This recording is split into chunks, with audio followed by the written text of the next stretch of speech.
एक बार मुनियों को यह संदेह हुआ कि ब्रह्मा विष्णु महेश इन तीनों देवताओं में कौन श्रेष्ठ है, किनकी आराधना की जाए। ऐसा विचार कर वे तपस्वी मुनि ब्रह्मलोक में गए। उनके अंतःकरण की बात जानने पर श्री ब्रह्मा जी के मुख से उस समय यह श्लोक उच्चरित हुआ। अनंताय नमस्तस्मै यस्यांतो नोपलभ्यते महेशाय च द्वावेतौ मय्यास्तां सुमुखौ सदा। उन भगवान अनंत को नमस्कार है जिनका अंत नहीं मिलता तथा जो सबसे महान ईश्वर हैं। उन भगवान शंकर को भी नमस्कार है, वे दोनों देवता सदा मुझ पर प्रसन्न रहें। इन वचनों को सुनकर भगवान विष्णु और शंकर की श्रेष्ठता का निश्चय किया उन मुनियों ने। तदनंतर वे सब मुनिजन क्षीर सागर को गए। ऋषियों की मनोदशा जानकर योगेश्वर भगवान विष्णु ने तब इस प्रकार उच्चारण किया। ब्रह्माणं सर्वभूतेषु परमं ब्रह्मरूपिणं सदाशिवं च वंदे तौ भवेतां मंगलाय में।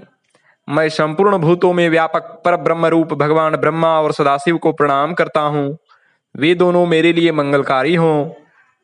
यह सुनकर उन ब्रह्मर्षियों को बड़ा विस्मय हुआ। वे वहां से भी चल पड़े और कैलाश पर्वत पर गए।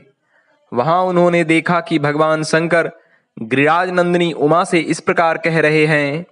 एकादश्याम प्रणृत्यामि जागरे विष्णु सद्मनि सदा तपः संचरामि प्रीत्यर्थम हरिवेदसो। देवी, मैं भगवान विष्णु और ब्रह्मा जी की प्रसन्नता के लिए भगवान विष्णु के मंदिर में एकादशी को जागरण पूर्वक नृत्य करता हूँ तथा उन्हीं दोनों की प्रसन्नता के लिए तपस्या किया करता हूँ। यह सुनकर मुनि लोग वहां से सीधे अपनी तपः स्थली को वापस लौट आए और परस्पर में विचार करने लगे कि ईश्वरत्व के साक्षात प्रतीक ब्रह्मा विष्णु और महेश ने एक दूसरे के समक्ष अपनी अपनी लघुता का जो परिचय दिया वह हम सब की प्रेरणा का स्रोत बन गया है। उन्होंने विचार किया कि उन महान त्रिदेवों में जब इतनी उदारता है तो फिर हम उनकी संतानें शिव के समक्ष विष्णु को छोटा माने या ब्रह्मा के आगे महेश को कनिष्ठ समझें, तो इससे बड़ी अज्ञानता और क्या होगी।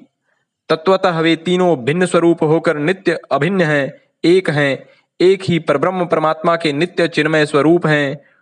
उन्होंने निश्चय किया कि वे त्रिदेव एक समान हैं, सबके लिए आराध्य हैं, जो जिसकी आराधना करना चाहे करे। इनमें भेदभाव साधना में बाधक है। ओम।